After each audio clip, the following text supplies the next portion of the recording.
Appeal number 9, People versus Douglas McCain.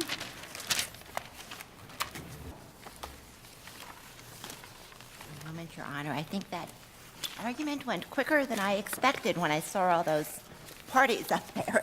So I apologize. I should be a little bit more on it. Sorry about that. Okay. May it please the court, my name is Amy Donner, and I represent Appellant Douglas McCain. This case... Ms. Donner, do you care to reserve any rebuttal time? Yes, Your Honor. Thank you. I would like to reserve 2 minutes for rebuttal. Thank you very much, Your Honor. Okay. This case presents the question of whether a defendant's possession of a lawful knife can be transformed into an A misdemeanor by his statement of lawful intent. This is the one about the razor knife, right? Yes, Your Honor. All right. How does his statement evince in any way that he intended to use it as a tool as opposed to a weapon? Do you understand what I'm asking? I believe so, Your Honor, but correct me if I'm not getting it, Okay. please. Well, basically, under McMahon, I mean, it's protected. I mean, self-protection is what he was saying. It's for my protection. But you can't protect yourself if it's not a weapon, and you can't protect yourself if it's a knife that isn't dangerous, it seems to me. I mean, you know, to survive this motion or facial sufficiency analysis, it just has to be reasonable cause, right? Right, which is more probable than not probable cause. I don't mean to interrupt, Your Honor, but more likely than not, yes. So why doesn't that statement establish that it's more likely than not that it's both a dangerous and a knife? Well, for a few reasons, Your Honor. Under McManus, justified use of force is never a crime. And self-defense cannot be a crime. That's a trial issue about whether it's justified. But under facial sufficiency, they still have to prove basically reasonable cause, probable cause, more likely than not. And this is a statement of lawful intent to use unlawfully. Self-protection is not intent to use unlawfully. Yeah. Okay. Go on. Okay, so, concerning that, But I think Judge Feinman, if I could take a shot at this, Sure. is if he had been arrested and said, I was opening boxes at the store with this knife, that's a lawful use, and, I don't think we would be here, at least on this issue. So he didn't. He said he intended to use it for his purpose as a weapon. Now, he's characterizing that as a defensive weapon, but his idea of defensive may be guys looking at me the wrong way on the subway. I mean, that's a triable issue of fact. Your Honor, The key point, though, I think that we're trying to get at is his statement, though, isn't I'm using it to open boxes, it's I'm using it as a weapon. I'm using it as a weapon, in my mind, for defensive purposes, but it's not it's a common purpose. I install tile, I'm using this.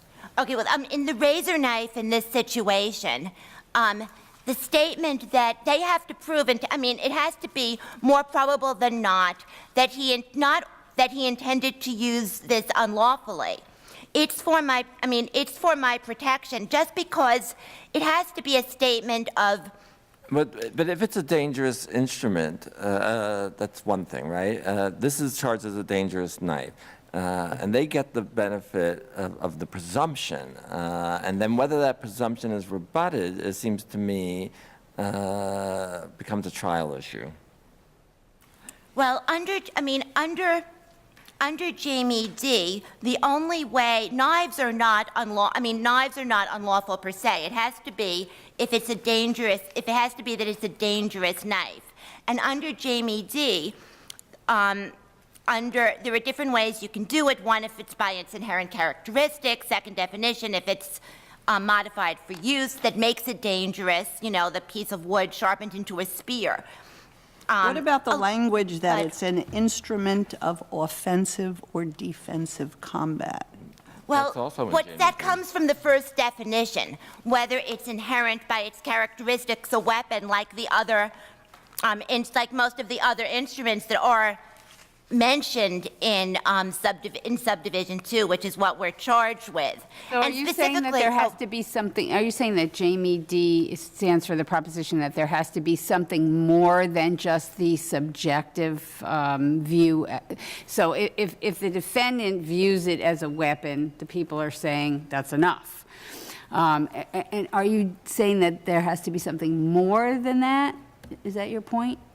Well, one of my points is that he doesn't have to, yes, well, there has to be. Because if that's enough, Okay. then the instruments are fine here. No, because there has to be a statement. It can't be imminent use. You have to look at under Jamie D, the third definition. It has to be essentially that the knife primarily intended for utilitarian use under the circumstances of its possession has to be, in looking at the behavior of the possessor, it has to be essentially a weapon rather than a utensil. Appellant, I'm sorry. Why isn't this a dangerous knife simply because the officer has a statement that he activated the knife to an open and locked position through the force of gravity, which makes it a gravity knife, which under the statute, you don't need intent for at all. So doesn't that at least get you to dangerous knife?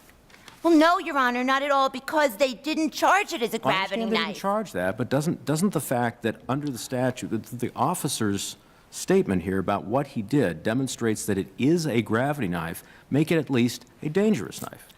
No, okay. No, Your Honor, respectfully, because it's, first of all, there are differences. First of all, we don't have a whole lot of information, and a lot is embellished by the prosecutor. All we know is that it's a razor knife. Now, razor, by the way, is explicitly excluded from that presumption of intent to use unlawfully. And all we have here is a razor knife.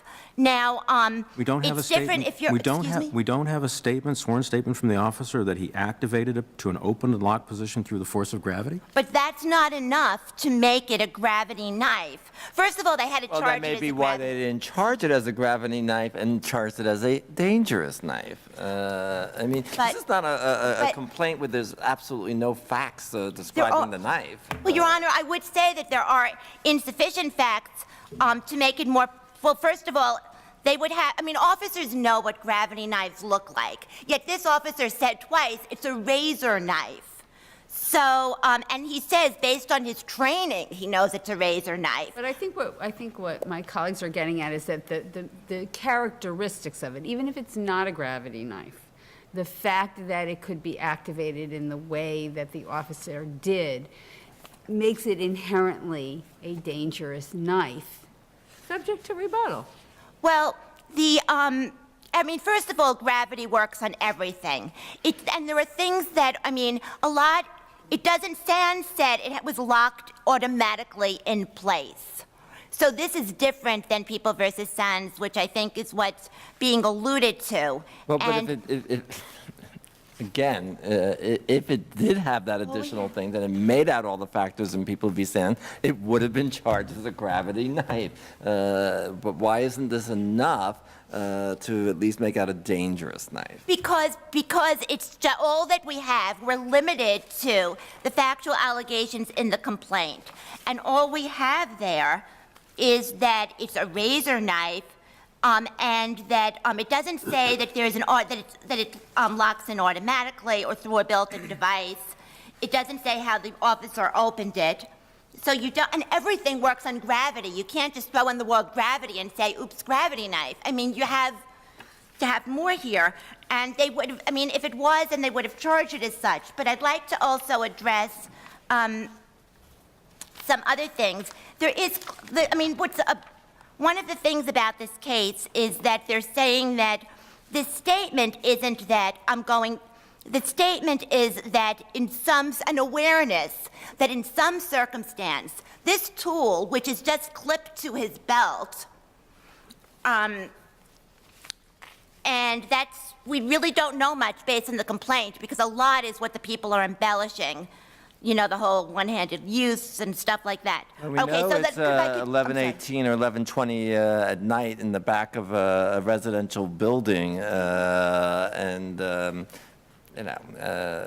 it's not like he's standing outside, the stock room of Costco where he's been opening boxes. Okay, first of all, people work at night. And what I really wanted to say is that this is very different than Jamie D. He's not threatening it. All he's doing is wearing it. If you look at the time of the arrest, he's just wearing it. In Jamie D. But that's, of course, why the statute only says possess. With intent to use unlawfully. But he is expressing Except- what he's going to do with the knife. But under McManus, you have a right to use it for protection. An awareness that, yes, this thing has other uses that this razor knife has other uses. But then I think, let's say Counsel, what you're missing is that several members are asking you why that question as to whether or not that is indeed his intent to use it in a way that is permissible by law is a question for the jury to decide if he chooses to go to trial. because This is just putting him on notice. but they have to it still is more probable than not that this was, and it's not saying that it's a weapon. It has to be he's not using it, he's threatening it. He's not threatening. It's very different than Jamie D., where they specifically say, Your Honors, the court specifically said that it's, that he, under the circumstances, you have no circumstances here.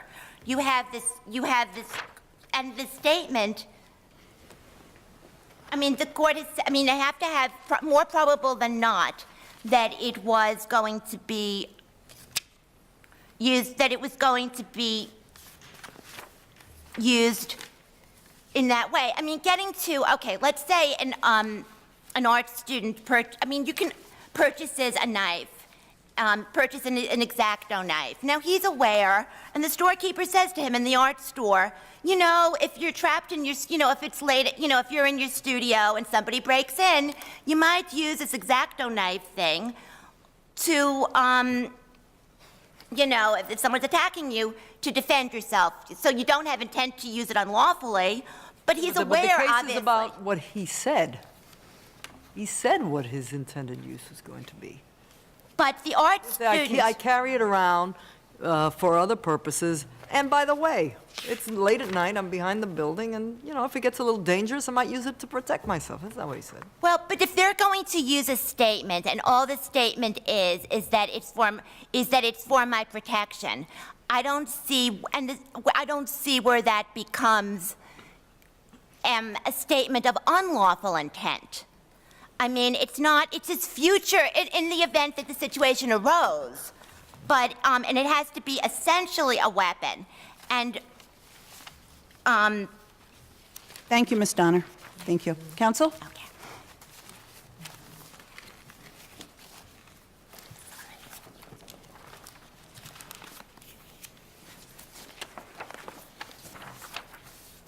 May it please the court. Kayona Whetstone for the people of Queens County. Your Honors, here we have a facially sufficient accusatory. So what's a entry. razor knife? A razor knife is what the officer described. It is a knife that has a razor blade, and this particular knife Does he say it opens has and a razor locks. blade in here? No, however, where you don't have a definition of when you don't have a definition in the penal law, you look to the common and usual definition So we should of assume that this is a knife with a razor Yes. because he used the words razor knife. Counsel, if subjective intent to carry some object for protection that could be used as a weapon renders that instrument a weapon, okay? Is there anything that an ordinary citizen can carry around with them for self-defense other than, say, a licensed firearm with a concealed carry permit? For self-defense? Yeah, for self-defense.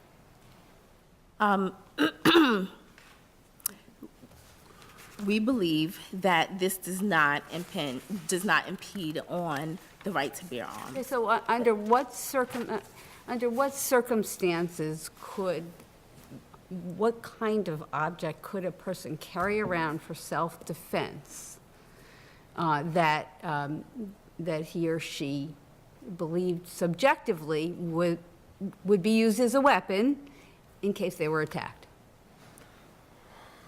Can you give me any examples? Can I give my 13-year-old daughter a spray can of mace and say you travel on the subways by yourself sometimes, if you need to defend yourself, you can use this? And she's stopped by the police and says, I have mace, and I'm going to use it for my defense. Is it a weapon? Does she have an intent to use it unlawfully? We don't know that at the pleading stage, and that's where we are. Right here, we're at. So anybody can then be arrested for and charged with this, no matter whatever they may have, if it could be considered a weapon, a dangerous weapon, if used for self-protection? Possibly, but here, what we have is not just his statement, it's also the circumstances. These two go together, they go hand in hand. What are the circumstances? The circumstances here is after 11 p.m. In public, he has this clip to his pants pocket. This is not something that he has to fish for in his pockets if he needs to use it for defensive or offensive purposes. What about his statement, at least I'm not carrying a gun? Well, that speaks volumes as to what he believed it to be by comparing it to a firearm. Isn't the core of your argument really that context matters? Burglary tools, a crowbar is a burglary tool. If someone's leaving someone else's house with a pile of someone else's property and they're carrying a crowbar, you'd call that a burglary tool. But if you're using a crowbar to, tear down a wall or something else, it's the context that matters. Right. And so isn't the core of your argument here that the police officer is required to lay out his context in order for this to be considered an offense or a crime? Yes, he is, and in this case, It's that interesting, happened. and I'm not even sure if it's still good law. There's a case, the matter of Ricci, R-I-C-C-I. I can't give you the site. It's a 74 Court of Appeals case, but in that case, a hunting knife was found not to be a dangerous instrument. Yes. So how would we distinguish that between this? Circumstances. So it'd be purely, so the statement, it's not the presumption, but it'd be the statement that would be dispositive here. Is that what you would argue? I'm arguing that it's the combination of the circumstances with the statement. So if somebody walks out of the stock exchange, say a broker walks out of the stock exchange and has this razor knife on them and says the exact same thing, We would still, you can charge them? What's the circumstances there? well, you have Not late at night, it's not behind a building. and where is he carrying it? Is it in his Exactly hand? where every other fact is the same, except the location, date, and the profession. Then that might be questionable. Does he also have the statement that he's using it for his protection? Exactly the same. I've changed nothing else in the hypo. Then that case might not be as strong as this one, but in these Because of the individual's No. profession and the No. building they're walking out of? because of the circumstances, Well, that's what I've changed. yes. Okay, but what makes those circumstances different? What I'm makes asking you. What makes the circumstances different? Yes. The circumstances are different just because he's not using it as, given the lateness of the hour. But he says the exact same thing. Yes, I understand that, but given that you said it's not late at night, No, but he's told you the exact same thing. right, Isn't that the intent, to use it as a weapon? Exact same thing. the circumstances. Walks out here- of the stock exchange at 10 a.m., Yes. That dressed doesn't. in a suit. Yeah, the suit or not, the fact is, he's not cutting tile, he's not. Neither is the defendant here. There's nothing in, right, there's nothing in the instrument that says anything about that. Right. So if he has it clipped on his pocket, this easily accessible, there is something inherently dangerous about this knife. I'm just not I don't understand why you're not charging the individual in my hypothetical. I'm charging. I understand I'm- your position. I'm charging. Well, you said it I'm- was different. I'm saying that case might not be as strong because it's during the day, maybe, but. But you mean it might not be as strong if the individual goes to trial? Right, but not for the trial. charging But for the purposes. pleading stage, pleading. that's where we are. These two are similarly situated. Yes, they are similarly So, situated. since I've changed nothing but the context, I'm not sure what your answer to Judge Fahey means. What I mean to say is this. In this circumstance, because of the circumstances of possession, the way that the accusatory instrument is worded to describe the knife, that it is something that opens and locks by the force of gravity, combined with the defendant's statement that he himself believes it to be a weapon, gets us to dangerous instrument. The fact that it happened at 11 p.m. at night, the fact that he's standing out on a public street. So I want to be clear, because you just said it gets us to a dangerous instrument. Are you A dangerous knife, saying this is a excuse me. dangerous instrument or a dangerous knife? A Because those are dangerous two very knife. different things. Your Honor, I misspoke. I'm speaking of a Okay, I just want to be dangerous clear about knife. that. And if he said exact same circumstances, 11:30 at night, behind a, residential building, whatever, didn't say a word at all, is that enough? Yes, possibly. Yes, because we're talking about the circumstances of the possession as well. If you look at Antoine So T. nighttime is distinguishable from daytime, right? Is that what you're saying?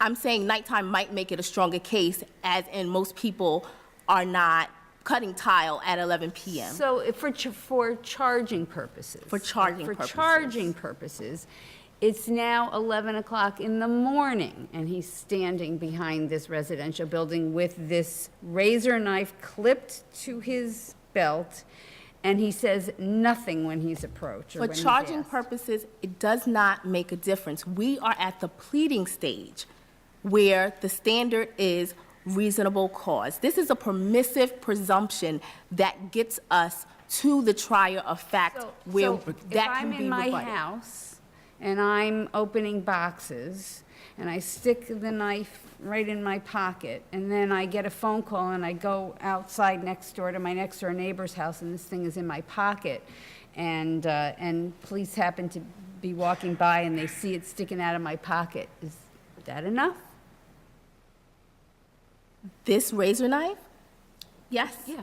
So you've essentially removed the intent requirement entirely, so this is now just like a gravity knife, right? No, no, Your Honor. Because This you're is- saying if I'm on a public street with this instrument, I don't have to say anything. It could be night or day. I could be going to my neighbor's house, and if police see me, they have enough to stop me, arrest me, and charge me. What I'm saying is there is a formula. To use the presumption, which we are using here, you have to establish a dangerous knife. Now, I'm saying that combined, this gives you more than enough to show a dangerous knife that triggers the presumption that gets you past what we need to have shown. Now, Sometimes in these things, you got to take a step back. By presumption, you mean the presumption of intent. Of intent to use To unlawfully. use unlawfully. Yes. So his statement doesn't really matter if you trigger the presumption. Is Right. that correct? So you don't need, that would be a separate proof of intent. yes. So we can just set the statement aside and just start with the intent. It just comes down to whether or not the razor knife is a dangerous knife. Then the presumption triggers in, that satisfies the intent requirement, and you're legally sufficient. Isn't that the logical steps that you go through here? Those are the logical steps. So you don't need the statement. So the statement's kind of irrelevant. What he says one way or the other doesn't really matter.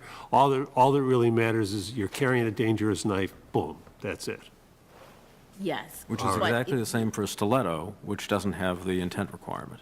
Excuse me? It's exactly, you've then merged the rule for dangerous knives, right, which requires intent, with the separate rule for things like stilettos and switchblades, which doesn't require intent, because if you have it on your person on the street, that's it. Dangerous knife is listed with But- dirk, razor, and stiletto, so the answer is right there in the statute.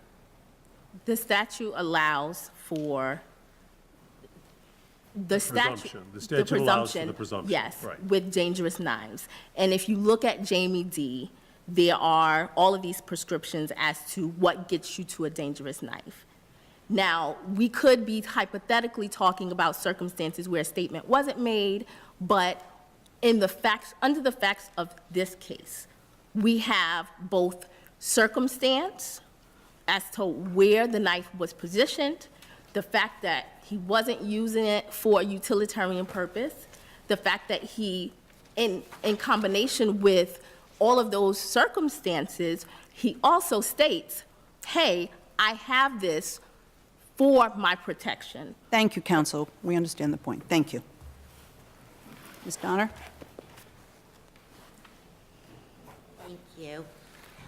Not all knives are by themselves lawful. Only dangerous knives are what's unlawful. And dangerous knives with intent to use unlawfully. And a razor is specifically excluded from the presumption of intent. Well, stop a second, ma'am. We're not, razors are precluded. Razor knives are not the same as razors. I think there's a distinction there in the statute. Tell me why a razor knife isn't a dangerous knife. Because we're really dealing here primarily with the presumption. I want to focus on that. Razor knife is not defined. Razor knife is not defined. So you have to. So and a razor knife can be when you. I mean, when you Google it, basically it's going to be art knives or My it's going to be. my question is, I know what they look like. We all know what they look like. I understand that. But what I want to know is why a razor knife can't be considered a dangerous knife. Is there case law? Is there statutory law? What specifically would you say we should look at to make that determination? Well, it's a third definition of Jamie D. that under the circumstances of its use, it had to be essentially a weapon. And by the way, the DA is sort of cherry picking which parts he likes of. Just stay of with my JD. question. Yes. Okay. Why is a razor knife not a dangerous knife? Because we don't have enough information as to what this razor knife is, and it can be a tool. You're wearing it on your belt. By the way, the fact that he had it out just means, I mean, when it has a clip, how else are you going to wear it? Why would you advertise you were carrying a weapon if you were carrying it? Why would you advertise that if you had intent to use it unlawfully? But if it's a dangerous knife, do you need the intent to use it unlawfully? Yes. So under this statute, 265, you possess a dagger, a dangerous knife, or any other dangerous or deadly instrument with intent to use it unlawfully, right? So you need, even if it's a dangerous knife, but then you get the presumption of the intent, which is, I think, what Judge Fahey's saying, right? Because it would, oh, I'm sorry, I don't mean to interrupt, Your So Honor. the dangerous knife gives you a presumption of intent to use it unlawfully? Just forget your facts, under the statute. Yes, but it can be rebutted, and you don't have a working presumption. Understood. Okay. So the question of whether or not it's a dangerous knife giving you the presumption, I think the argument of the people is you look at all these circumstances. So it isn't that this defendant is saying, I intend to use it unlawfully because I'm saying I intend to use it lawfully.